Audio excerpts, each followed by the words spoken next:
I/O controllers. An embedded processor needs to access input or output data. I/O controller is a circuit that connects I/O device to a processor. I/O controller includes control circuits, input registers for reading data, output registers for writing data. I/O ports, that is registers accessible by embedded software. The first category of I/O controllers is simple I/O controllers. Simple I/O controllers consist of an input register that compares the data from an input device or just an output register to provide data to a device. When the embedded processor needs to access an input or output register, it provides the address of the required register. We decode the address to select the register and only enable reading or writing of the register. Processors like Gumnet have separate address spaces for memory and I/O registers and include special instructions for reading and writing I/O registers. They provide control signals that distinguish between memory and I/O register access. Output port underscore ADR underscore O is the port address. Port underscore DAT underscore O is the data written by an out instruction. Port underscore DAT underscore I is the data read by an INP instruction. Port underscore CYC underscore O and port underscore STB underscore O indicate that a port read or write operation is to be performed. Port underscore WE underscore O indicates that the operation is a write. Port underscore ACK underscore I indicates that the selected port is ready and has acknowledged completion of the read or write operation. The controller connects to the Gumnet I/O signals on one side and to the keypad row and column signals on the other side, as shown in the figure. We decode the port address from Gumnet core externally to the controller to derive the strobe signal STBI for the controller. As you can see, the module definition, module keypad controller, module in keypad controller, input clock underscore I, input CYC underscore I, input STBI, input WEI, output ACK underscore O, input 7:0 DAT underscore I, output register 7:0 DAT underscore O, output register 3:0 keypad underscore row, input 2:0 keypad underscore column. We require an extra register called as column underscore SYNCH for synchronization. The size of that is 3 bits, 2:0. In the first always module, we are checking for a row register.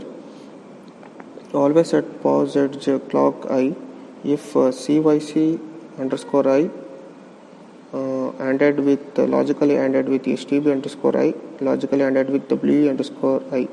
If this complete condition is true, we are assigning the 4-bit data of DAT underscore I to keypad row. In the second always block is for column synchronizer. Always at pause edge clock I, what we are doing is for DAT underscore O, we are assigning 5-bit zeros or column synchronizer. Totally this is an 8-bit data. 5 zeros and 3 data bit are concatenated to assign DAT underscore 0.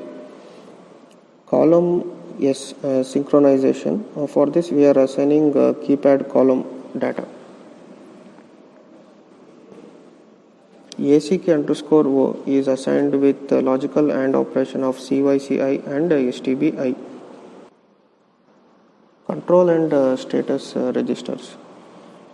These are present in more involved I/O controllers. Control register contains bits that govern operation of the I/O device. Control register can be written by processor. Status register contains bits that reflect status of device. Status register can be read by processor. Either or both may be needed in an input or output controller. Example, successive approximation ADC.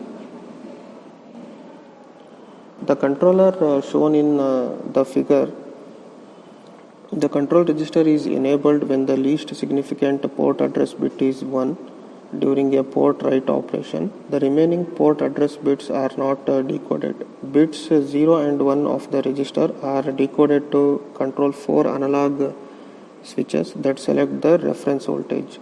Bit 2 of the register controls the sample and hold component and the start signal of the ADC. The least significant port address bit is also used to select between the ADC data value and the ADC done status signal. Thus, when the processor performs a port read at address 0, it reads the ADC data, and when it performs a port read at address 1, it reads the done status. Next is autonomous I/O controllers. Autonomous I/O controllers independently sequence operation of a device. The processor initiate actions. Controller notifies processor of events such as data availability, error condition, etc.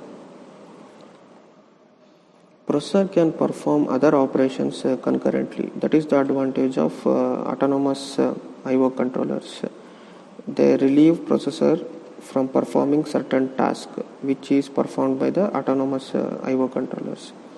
A device operation not limited by a processor performance or a load. Example, LCD module. LCD module is a rectangular array of pixels. It has row and column connections. Controller scans rows and activates columns. Image or character data stored in a small memory in the controller. It is updated by an attached processor. An approach adopted in high-speed autonomous controllers is to use direct memory access, that is DMA. In DMA, the controller reads data from memory or writes data to memory without intervention by the processor. The processor performs the starting memory address to the controller.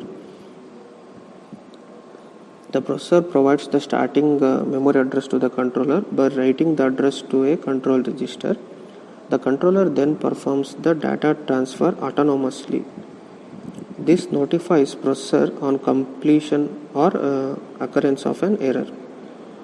DMA reduces load on the processor. DMA is common with accelerators.